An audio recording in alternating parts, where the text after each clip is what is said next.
میں مبلغ بنوں سنتوں کا، خوب چرچا کروں سنتوں کا، ہو کرم بحر خاک مدینہ۔ الحمدللہ رب العالمین والصلاة والسلام علی سید المرسلین، اما بعد فاعوذ باللہ من الشیطان الرجیم، بسم اللہ الرحمن الرحیم۔ الصلاة والسلام علیک یا رسول اللہ وعلى آلك وأصحابك يا حبيب الله،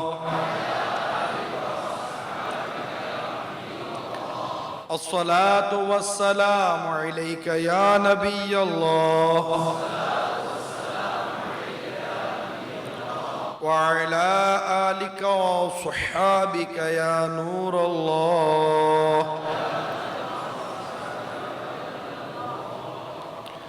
رحمت عالم نور مجسم شاہ بنی آدم صلی اللہ تعالی علیہ وآلہ وسلم کا فرمان عالی شان ہے، تم اپنی مجلسوں کو مجھ پر درود پڑھ کر آراستہ کرو، تمہارا درود پڑھنا قیامت کے روز تمہارے لیے نور ہوگا۔ صلو علی الحبیب صلی اللہ تعالی علی محمد، توبوا الی اللہ، صلو علی الحبیب۔ ایک بزرگ فرماتے ہیں، ایک شخص کی عادت تھی کہ وہ بادشاہوں کے درباروں میں جاتا اور ان کے سامنے اچھی اچھی باتیں کرتا، بادشاہ خوش ہو کر اسے انعام و اکرام سے نوازتے اور اس کی خوب حوصلہ افزائی کرتے۔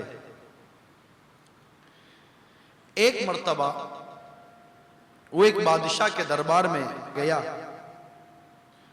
اور اسے اجازت چاہی کہ میں کچھ باتیں عرض کرنا چاہتا ہوں۔ بادشاہ نے اجازت دی اور اسے اپنے سامنے کرسی پر بٹھایا اور کہا، اب جو کہنا چاہتے ہو کہو۔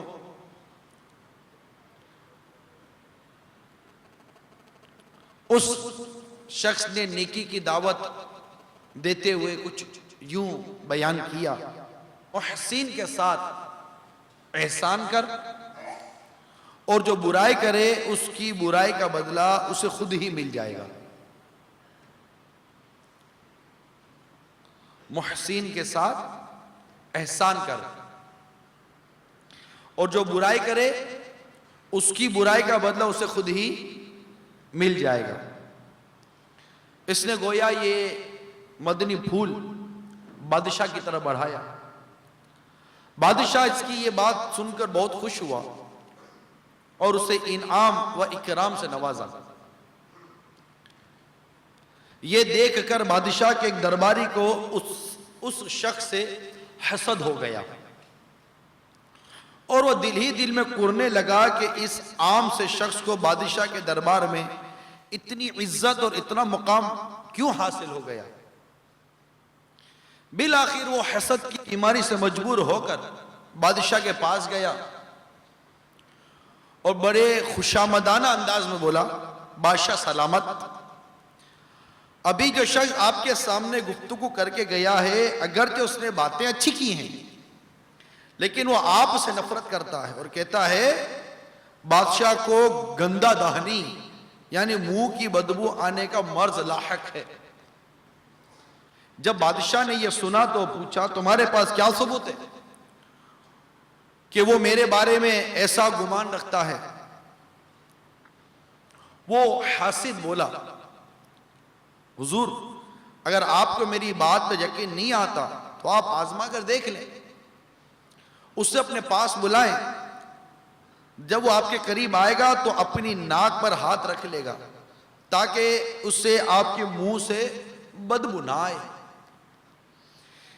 یہ سن کر بادشاہ نے کہا تم جاؤ جب تک میں اس معاملے کی تحقیق نہ کر لوں اس کے بارے میں کوئی فیصلہ نہیں کروں گا۔ چنانچہ وہ حاسد دربار شاہی سے چلا آیا اور اس شخص کے پاس پہنچا جس سے وہ حسد کرتا تھا، یعنی محسود۔ اسے کھانے کی دعوت دی، اس نے حاسد کی دعوت قبول کی اور اس کے ساتھ چل دیا۔ حاسد نے اسے جو کھانا کھلایا اس میں بہت سارا کچا لہسن ڈال دیا، اب اس سے منہ میں بدبو ہو جاتی ہے۔ چنانچہ اس نے کھانا کھایا، اب اس کے منہ میں ہو گئے بدبو۔ بہرحال وہ اپنے گھر آ گیا۔ ابھی تھوڑی دیر گزری تھی کہ بادشاہ کا قاصد آیا اور اس نے کہا بادشاہ نے آپ کو اب بھی دربار میں بلایا ہے۔ وہ شخص قاصد کے ساتھ دربار پہنچا، بادشاہ نے اس سے اپنے سامنے بٹھایا اور کہا ہمیں وہی کلمہ سنا جو تم سنایا کرتے ہو۔ اس شخص نے کہا محسن کے ساتھ احسان کر اور جو برائی کرے گا اسے برائی کا بدلہ خود ہی مل جائے گا۔ جب اس نے اپنی بات مکمل کر لی تو بادشاہ نے اسے کہا میرے قریب آؤ۔ وہ بادشاہ کے قریب گیا تو اس نے فوراً اپنے منہ پر ہاتھ رکھ لیا تاکہ لہسن کی بدبو سے بادشاہ کو تکلیف نہ ہو۔ جب بادشاہ نے یہ صورتحال دیکھی تو اپنے دل میں کہا کہ اس شخص نے ٹھیک کہا تھا کہ میرے متعلق یہ شخص گمان رکھتا ہے کہ مجھے گندہ دہنی کا مرض لاحق ہے۔ بادشاہ اس شخص کے بارے میں بدگمانی کا شکار ہو گیا اور بلا تحقیق اس نے فیصلہ کر لیا کہ اس شخص کو سخت سزا ملنی چاہیے۔ چنانچہ اس نے اپنے گورنر کے نام اس طرح خط لکھا اے گورنر، جیسے ہی یہ شخص تمہارے پاس پہنچے اسے ذبح کر دینا، یعنی اس کی گردن کاٹ دو اور اس کی کھال اتار کر اس میں بھوسا بھر دینا اور اسے ہمارے پاس بھجوا دینا۔ پھر بادشاہ نے خط پر مہر لگائی اور اس شخص کو دیتے ہوئے کہا یہ خط لے کر فوراً گورنر کے پاس پہنچ جاؤ۔ بادشاہ کی عادت تھی کہ جب وہ کسی کو کوئی بڑا انعام دینا چاہتا تو کسی گورنر کے نام خط لکھتا اور اس شخص کو گورنر کے پاس بھیج دیتا، وہاں اسے خوب انعام و اکرام سے نوازا جاتا۔ کبھی بھی بادشاہ نے سزا کے لیے کسی کو خط نہ لکھا تھا۔ آج پہلی مرتبہ بادشاہ نے کسی کو سزا دینے کے لیے گورنر کے نام خط لکھا، ورنہ اس بادشاہ کے بارے میں مشہور تھا کہ جب کسی کو انعام دیتا تو اسے گورنر کے پاس بھیجتا۔ بہرحال یہ شخص خط لے کر دربار شاہی سے نکلا۔ اس بیچارے کو کیا معلوم تھا کہ اس خط میں میری موت کا حکم ہے۔ یہ شخص خط لے کر گورنر کے پاس جا رہا تھا کہ راستے میں اس کی ملاقات اسی حاسد سے ہو گئی۔ اس سے پوچھا بھائی کہاں کا ارادہ ہے؟ اس نے کہا میں نے بادشاہ کو اپنا کلام سنایا، اس نے مجھے ایک خط مہر لگا کر دیا اور کہا فلاں گورنر کے پاس یہ خط لے جاؤ۔ میں اسی گورنر کے پاس خط لے کر جا رہا ہوں۔ حاسد کہنے لگا بھائی تو یہ خط مجھے دے دے، میں ہی اس سے گورنر تک پہنچا دوں گا۔ چنانچہ اس شریف آدمی نے خط حاسد کے حوالے کر دیا۔ وہ حاسد خط لے کر خوشی خوشی گورنر کے دربار چل دیا۔ وہ یہ سوچ کر بہت خوش ہو رہا تھا کہ اس خط میں بادشاہ نے گورنر کے نام پیغام لکھا ہوگا کہ جو شخص یہ خط لے کر آئے اسے انعام و اکرام سے نوازا جائے۔ میری قسمت کتنی اچھی ہے، میں نے اس شخص کو جھانسا دے کر یہ خط لے لیا، اب میں مالا مال ہو جاؤں گا۔ وہ حاسد انہی سوچوں میں مگن بڑی خوشی کے عالم میں جھومتا جھومتا گورنر کے دربار کی جانب جا رہا تھا۔ اسے کیا معلوم تھا کہ وہ موت کے منہ میں جا رہا ہے، وہ جاتے ہی اسے قتل کر دیا جائے گا۔ بہرحال وہ گورنر کے پاس پہنچا اور بڑے مؤدبانہ انداز میں بادشاہ کا خط گورنر کو دیا۔ گورنر نے جیسے ہی خط پڑھا تو پوچھا، اے شخص کیا تجھے معلوم ہے کہ اس خط میں بادشاہ نے کیا لکھا ہے؟ اس نے کہا بادشاہ سلامت نے یہی لکھا ہوگا کہ مجھے انعام و اکرام سے نوازا جائے اور میری حاجات کو پورا کیا جائے۔ گورنر نے کہا اے نادان شخص، بادشاہ نے اس خط میں مجھے حکم دیا ہے جیسے ہی یہ شخص خط لے کر پہنچے اسے ذبح کر دینا اور اس کی کھال اتار کر اس میں بھوسا بھر دینا، پھر اس کی لاش میرے پاس بھجوا دینا۔ یہ سن کر اس حاسد کے تو ہوش اڑ گئے اور وہ کہنے لگا خدا عز و جل کی قسم، یہ خط میرے بارے میں نہیں لکھا گیا بلکہ یہ تو فلاں شخص کے متعلق ہے، بے شک آپ بادشاہ کے پاس کسی قاصد کو بھیج کر معلوم کر لیں۔ گورنر نے اس کی یہ بات سنی تو کہنے لگا ہمیں کوئی حاجت نہیں ہے کہ ہم بادشاہ سے اس معاملے میں تصدیق کریں، بادشاہ کی مہر اس خط پر موجود ہے، لہذا ہمیں بادشاہ کے حکم پر عمل کرنا ہوگا۔ اتنا کہنے کے بعد اس نے جلاد کو حکم دیا، اس حاسد شخص کو ذبح کر کے اس کی کھال اتار کر اس پہ بھوسا بھر دیا گیا، پھر اس کی لاش کو بادشاہ کے دربار میں بھجوا دیا گیا۔ وہ شخص جس سے حسد کیا گیا تھا، وہ شریف انسان جو محسود بنا، حسب معمول بادشاہ کے دربار میں پہنچا، بادشاہ کے سامنے کھڑا ہو کر وہی الفاظ دہرائے رہا ہے، محسن کے ساتھ احسان کر اور جو برائی کرے گا اسے عن قریب اس کی برائی کا صلہ مل جائے گا۔ جب بادشاہ نے اس شخص کو صحیح و سالم دیکھا تو اس سے پوچھا میں نے تجھے جو خط دیا تھا اس کا کیا ہوا؟ اس نے جواب دیا میں آپ کا خط لے کر گورنر کے پاس جا رہا تھا کہ مجھے راستے میں فلاں شخص ملا، اس نے مجھ سے کہا یہ خط مجھے دے دو، چنانچہ میں نے اسے خط دے دیا اور وہ خط لے کر گورنر کے پاس چلا گیا۔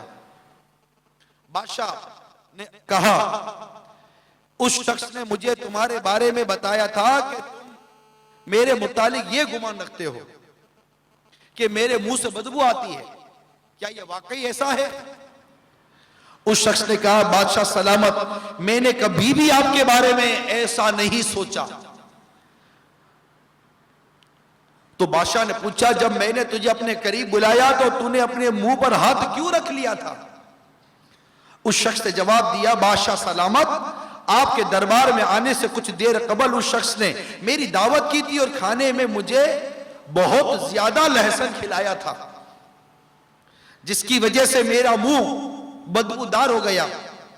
جب آپ نے مجھے اپنے قریب بلایا تو میں نے یہ بات گوارا نہ کی کہ میرے منہ کی بدبو سے بادشاہ سلامت کو تکلیف پہنچے، اسی لیے میں نے اپنا ہاتھ اپنے منہ پر رکھ لیا تھا۔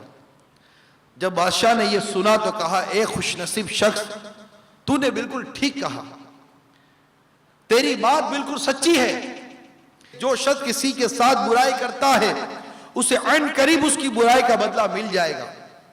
اس شخص نے تیرے ساتھ برائی کا ارادہ کیا اور تجھے سزا دلوانی چاہی لیکن اسے اپنی برائی کا صلہ خود ہی مل گیا۔ سچ ہے کہ جو کسی کے لیے گڑھا کھودتا ہے وہ خود ہی اس میں جا گرتا ہے۔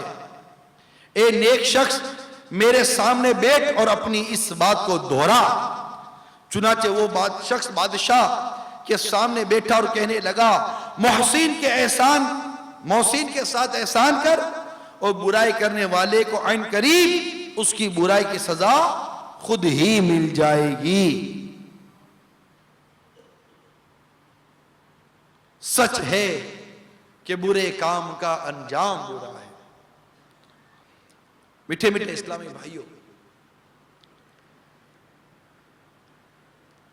آج 12ویں شب ہے جمادی الاولیٰ کی 1429 سن ہجری، باب المدینہ کے علاقے گلستان جوہر میں واقع دعوت اسلامی کا جامعۃ المدینہ اور اس سے متصل مسجد عثمان غنی رضی اللہ تعالی عنہ میں اجتماع میں ہم شریک ہیں۔ ہم نے آج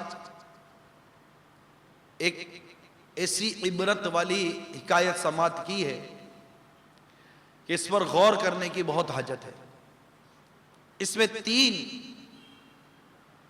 اشخاص ہیں، ایک وہ جو حسد کرتا ہے، ایک وہ جس سے بدگمانی کی، تیسرا وہ جس کے ساتھ حسد کیا گیا۔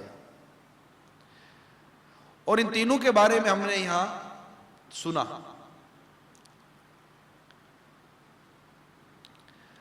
حسد اور بدگمانی یہ دونوں حرام اور جہنم میں لے جانے والے کام ہیں۔ فی زمانہ ہم سوچتے ہیں کہ گناہ آنکھ سے ہوتے ہیں، کان سے ہوتے ہیں، ہاتھ سے ہوتے ہیں، پاؤں سے ہوتے ہیں، زبان سے ہوتے ہیں۔ یقیناً ان سے گناہ سرزد ہوتے ہیں، اور یہ سب پر واضح بھی ہے کہ ان اعضاء سے گناہ ہوتے ہیں، مگر اس طرف عموماً ہماری توجہ نہیں ہوتی۔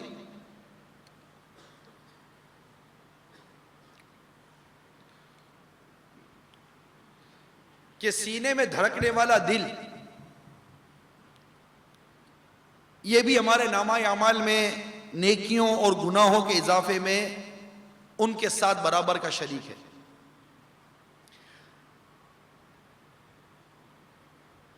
میدان محشر میں جہاں آنکھ سے سوال ہوگا، جہاں زبان سے سوال ہوگا، حساب کتاب لیا جائے گا، کان سے حساب کتاب لیا جائے گا، وہاں دل بھی ان کے ساتھ شریک ہوگا۔ پارہ 15 سورہ بنی اسرائیل کی آیت نمبر 36 میں ارشاد ہوتا ہے، ترجمہ کنز الایمان، بے شک کان اور آنکھ اور دل ان سب سے سوال ہونا ہے۔ اس آیت کے تحت علامہ محمد بن احمد انصاری قرطبی علیہ رحمت اللہ القوی تفسیر قرطبی میں لکھتے ہیں، یعنی ان میں سے ہر ایک سے اس کے استعمال کے بارے میں سوال ہوگا۔ چنانچہ دل سے پوچھا جائے گا کہ اس کے ذریعے کیا سوچا گیا اور پھر کیا اعتقاد رکھا، جبکہ آنکھ اور کان سے پوچھا جائے گا کہ تمہارے ذریعے کیا دیکھا اور کیا سنا گیا۔ علامہ سید محمود آلوسی بغدادی رحمت اللہ تعالی علیہ الہادی تفسیر روح المعانی میں اس آیت کے تحت لکھتے ہیں، یہ آیت اس بات پر دلیل ہے کہ آدمی کے دل کے افعال پر بھی اس کی پکڑ ہوگی۔ مثلا کسی گناہ کا پختہ ارادہ کر لینا یا دل کا مختلف بیماریوں میں مثلا کینہ، حسد، یہی بدگمانی اور خود پسندی وغیرہ میں مبتلا ہو جانا۔ ہاں علماء نے اس بات کی صراحت فرمائی کہ دل میں کسی گناہ کے بارے میں محض سوچنے پر پکڑ نہ ہوگی جبکہ اس کے کرنے کا پختہ ارادہ نہ رکھتا ہو۔ یعنی اس کو یوں سمجھیے، کسی فرد نے کسی گناہ کا ارادہ کیا، مثلا چلتے فلم دیکھتے ہیں، اب یہ تو خیال آئے کہ فلم دیکھنی ہے، خیال آیا، اب وہ اٹھا اور اٹھ کر اس مقام پر آیا جہاں اس نے ٹی وی اور وی سی آر رکھا ہے۔ اب آتے ہی اس نے پہلے وی سی آر آن کیا، پھر ٹی وی آن کیا، پھر کیسٹ لگائی، جیسے کیسٹ لگائے ٹھاک بتی چلی گئی۔ اب بتی چلی گئی، اب کیا کرے گا؟ نہ ٹی وی چلے گا، نہ وی سی آر چلے گا، کچھ بھی نہیں چلے گا۔ یعنی ایک تو اس سے ارادہ کیا، گناہ کا ارادہ ہوا، اب اس نے اپنے ارادے کو عملی جامہ پہنانے کے لیے عمل کیا، اگرچہ وہ عمل پر پورا نہ اتر سکا لیکن اسے اس کا گناہ ملے گا۔ یہ یاد رکھیے، ارادہ اور عزم میں فرق ہے۔ تو اس نے ارادہ کیا، پھر اس ارادے کو عملی جامہ پہنانے کی اس نے کوشش کی، یہاں تک کہ وہ کسی وجہ سے ناکام ہو گیا۔ اور بعض ایسے بدقسمت ہوتے ہیں کہ اگر ایسے موقع پر لائٹ چلی جائے تو افسردہ ہو جائیں گے، موڈ خراب ہو جائے گا، لائٹ چلی گئی یار۔ اب یہ ایک اور گناہ، یعنی گناہ کرنا تو ایک گناہ ہے، گناہ میں کامیاب نہ ہونے پر افسوس کرنا یہ اس سے بڑا گناہ ہے، یاد رکھیے گا۔ تو وہ چلا تھا ایک گناہ کرنے کے لیے اور اب اس سے بڑے گناہ میں بھی مبتلا ہو گیا اور بے لذت گناہ اس کے نامہ اعمال میں آ گیا۔ کوئی لذت بھی نہ لی نا، کوئی لذت نہیں، دیکھا ہی نہیں۔ جیسے وہ ویگن والے ہوتے ہیں، سوزوکی والے ہوتے ہیں جو اپنے وہ پیچھے شیشے کے اوپر عورتوں کی تصویر لگتے ہیں، بس والے ہوتے ہیں عورتوں کی تصویر پیچھے شیشے پر لگا کر رکھتے ہیں۔ اب وہ بیچارہ جس ڈرائیور نے یا جس نے بھی لگائی ہے وہ تو نہیں دیکھ رہا ہو تصویر کو، وہ تو پیچھے جو گاڑی چلا کر آ رہا ہے، موٹر سائیکل چلا کر آ رہا ہے، اس کی نظر پڑ رہی ہو تصویر کے اوپر، اور جس نے تصویر لگائی ہو تو دیکھ بھی نہیں رہا ہے۔ اب وہ تصویر اس نے لگائی، دیکھ کوئی اور رہا ہے، وہ کہاں بیٹھا ہوا بے لذت گناہ اس کے نامہ اعمال میں آ رہا ہے کہ دیکھ کوئی اور رہا ہے۔ اگر وہ قصدن دیکھتا ہے، بار بار دیکھ رہا ہے، جیسے دیکھا اور نظر جھکا لی تو ٹھیک ہے، لیکن اب وہ بھی ٹک ٹکی باندھ کر دیکھ ہی رہا ہے، تو وہ تو اپنی آنکھوں کو حرام سے بھر رہا ہے، وہ تو گناہ کر رہا ہے، لیکن اس کا گناہ جہاں اس کو مل رہا ہے وہ تصویر لگانے والے کو بھی ملے گا۔ تو میرے میٹھے پیارے اسلامی بھائیوں، دل یہ بھی نیکی کرنے اور گناہ کرنے میں تمام اعضاء کے ساتھ شریک ہوتا ہے۔ واقعی اگر ہم اپنے دل پر غور کریں تو یہ نتیجہ سامنے آئے گا کہ کبھی اس میں رحم غالب ہوتا ہے، یعنی قلب جو ہے نا، قلب منقلب ہوتا رہتا ہے، بدلتا رہتا ہے۔ قلب کی بڑی عجیب و غریب کیفیت ہوتی ہے۔ حدیث پاک میں آتا ہے دل کی مثال اس پر کسی ہے جو میدانی زمین میں ہو جسے ہوائیں ظاہر باطن الٹے پلٹے، بالکل وہ الٹ پلٹ ہوتا رہتا ہے۔ اور قلب کو قلب اس لیے کہتے ہیں کہ وہ منقلب ہوتا رہتا ہے، بدلتا رہتا ہے۔ آپ دیکھیے کہ آپ اجتماع میں آئیں، تھوڑی دیر ذہن بنا ہوگا چلو چلتے ہیں، چلو نہیں جاتے، پھر کہ چلو چلو نا، چلو چلتے ہیں، پھر دل میں آ رہا ہوگا بس میں اتر جاؤں گا راستے میں، نہیں چلو چلتے ہیں، بیٹھ اب یہاں آ کر بیٹھے تو یہاں بیٹھے بیٹھے چلو باہر نکلتے ہیں، اب بیٹھے رہو مسجد ہے، نہیں چلو باہر نکلتے ہیں، اٹھے پھر دل میں آئے چلو بیٹھے رہو۔ جیسے مجھے آنے میں تاخیر ہوئی، تو کئیوں کو ہو گیا چلو اب آیا نہیں اب تک، چلو چلتے ہیں، تو نہیں یار چلو اب آئے ہیں تو بیٹھ لیتے۔ یہ دل ابھی کی بات کر رہا ہوں، آپ گھر سے یہاں تک آئے اور ابھی تھوڑی دیر بیٹھے ہیں، آپ کا قلب کتنی مرتبہ منقلب ہو چکا، کبھی اٹھنے کا دل، کبھی بیٹھنے کا دل، تو کبھی سننے کا دل، تو کبھی نہ سننے کا دل، تو کبھی کیا خیال، تو کبھی کیا خیال آتا ہے، تو قلب منقلب ہوتا رہتا ہے۔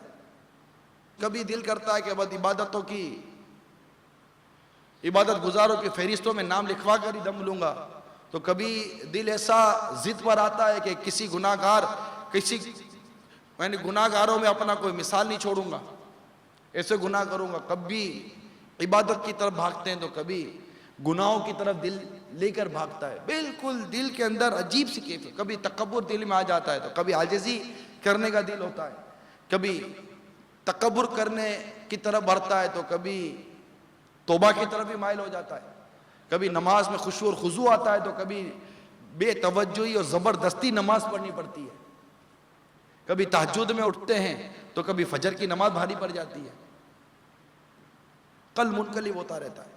اسی طرح جامعۃ المدینہ کا طلباء غور کریں کہ کبھی پڑھتے ہیں تو ایسا دل کرتا ہے کہ پڑھتا ہی چلا جاؤں، اور کبھی کوئی کہتا بھی ہے چلو آج ہلکا لگا ہوا ہے پڑھ لیں، نہیں آج دل نہیں کر رہا، ہم 10 دفعہ کہتے ہیں دل نہیں جا رہا، دل نہیں چاہ رہا، کبھی کیا کھانے کا دل تو کبھی کیا کھانے کا دل، ایسا دل ہے کہ بدلتا ہی رہتا ہے۔ تو یہ دل کی کیفیت ہے۔ تو دل میں ہونے والی یہ تبدیلیاں انتہائی تشویشناک ہیں، یاد رکھیے، لہذا ہمیں اس کی طرف سے ہرگز کوتاہی نہیں برتنی چاہیے۔ اس کے لیے ہمیں اولاً بارگاہ الہی عز و جل میں قلب سلیم یعنی اچھی باتوں کا اثر قبول کرنے والے دل کا سوال کرنا چاہیے۔ ہمارے آقا صلی اللہ تعالیٰ علیہ وآلہ وسلم جن کے قلبی اطہر سے جاری ہونے والے روحانی چشموں سے سارا عالم سیراب ہو رہا ہے، وہ بھی اللہ تعالیٰ کی بارگاہ میں اس طرح دعا کیا کرتے تھے، یا مقلب القلوب ثبت قلبی علی دینک،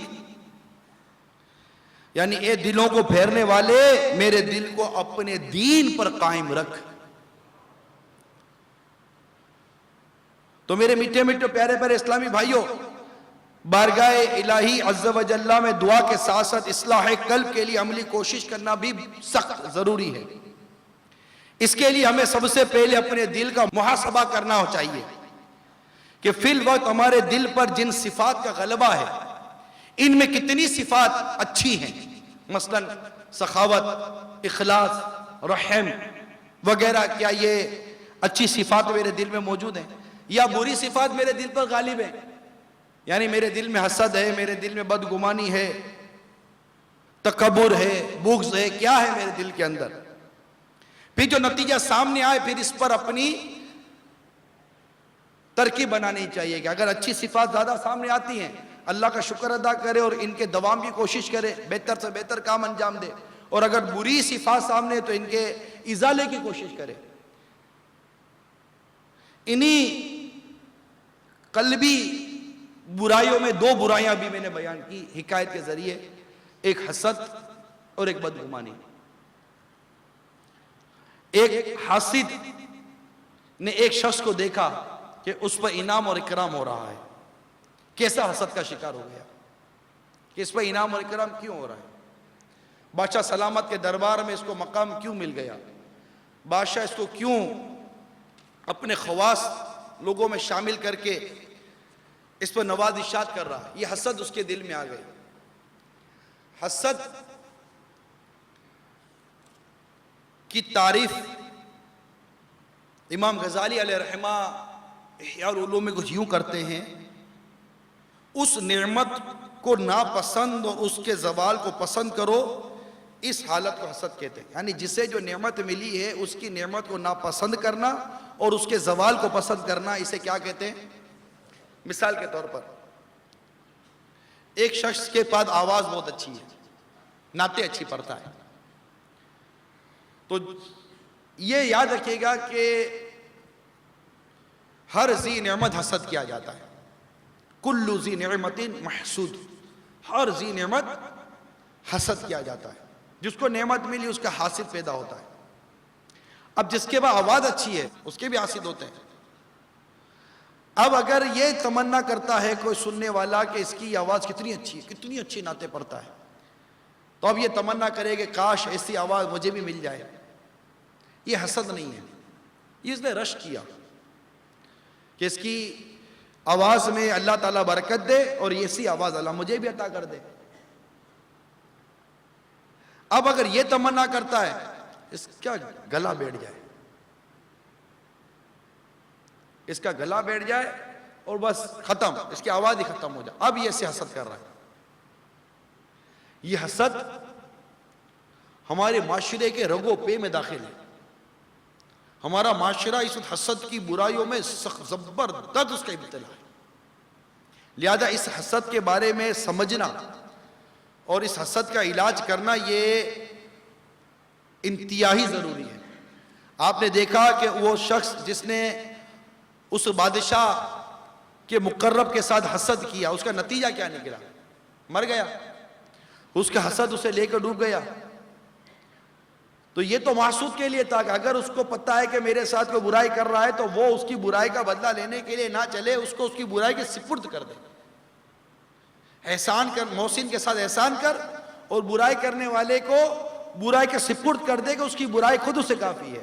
اس حاسد کا انجام یہ ہوا کہ وہ خود اپنے حسد کا شکار ہو کر موت کے گھاٹ اتر گیا، اور وہ شخص جو محسود تھا اس کے صبر اور اس کی نیکی اور اس کا بردباری، آخر اسے بادشاہ کا قرب مزید اس کو عطا ہو گیا۔ اس نے اس کے ساتھ برائی نہیں کی۔ آپ دیکھیں اس پوری حکایت میں اس کو بددعا بھی نہیں دی، لیکن اس کا ایک پرنسپل تھا، بڑا زبردست پرنسپل تھا کہ احسان، محسن کے ساتھ احسان کر اور برائی کرنے والے کو اس کی برائی کے سپرد کر دے، اس کی برائی اسے کافی ہے، وہ خود اپنی برائی کی زد میں آ جائے۔ اور یہ دیکھا جاتا ہے، اور یہ مشہور کہاوت ہے کہ جو کسی کے لیے گڑھا کھودتا ہے خود ہی اس میں جا کر گرتا ہے، مشہور ہے۔ کبھی کسی کے لیے برائی نہیں کرنی چاہیے، برائی سوچنا نہیں چاہیے، ہر ایک کو ہر ایک کے ساتھ اچھا برتاؤ کرنا چاہیے۔ ہمارے آقا صلی اللہ تعالیٰ علیہ وآلہ وسلم ارشاد فرماتے ہیں اپنے مسلمان بھائی کی برائی نہ چاہو ورنہ اللہ تعالیٰ اس سے بچا لے گا اور تمہیں اس میں مبتلا کر دے گا۔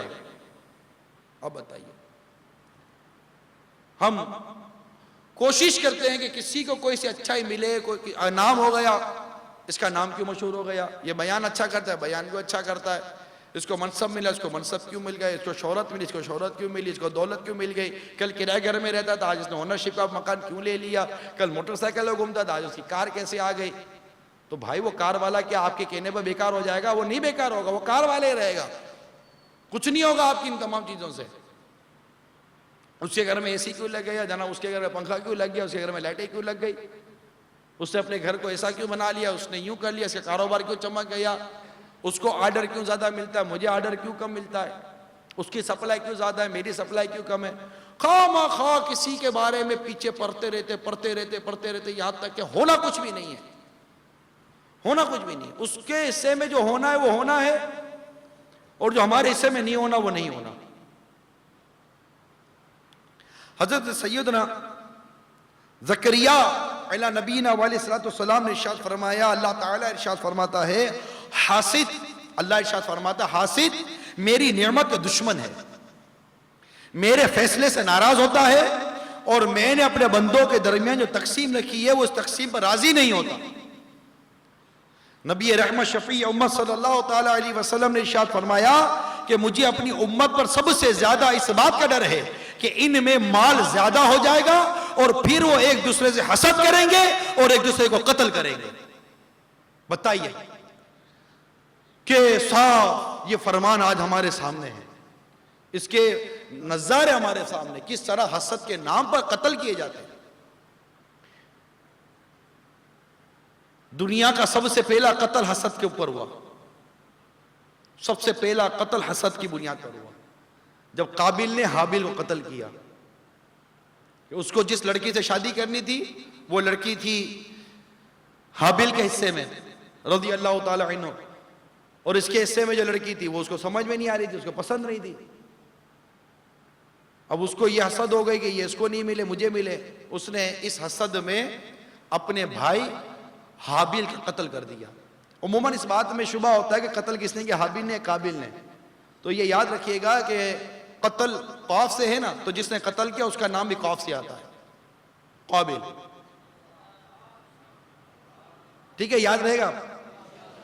تو یہ عموماً ایک تشویش ہوتی ہے کہ حابل نے قتل کیا قابل نے قتل کیا، تو جس نے قتل کیا تو قتل قاف سے آتا ہے، تو جس نے قتل کیا اس کا نام بھی قاف سے آتا ہے، قابل۔ تو قابل نے قتل کیا کسے؟ حابل کو۔ اسی طرح شیطان نے حسد کیا، حضرت آدم علیہ السلام سے وہ حسد کا شکار ہوا، تو اللہ تعالیٰ ہمیں حسد سے محفوظ فرمائے۔ میں مبلغ بنوں سنتوں کا، خوب چرچا کروں سنتوں کا، ہو کرم بہر خاک مدینہ۔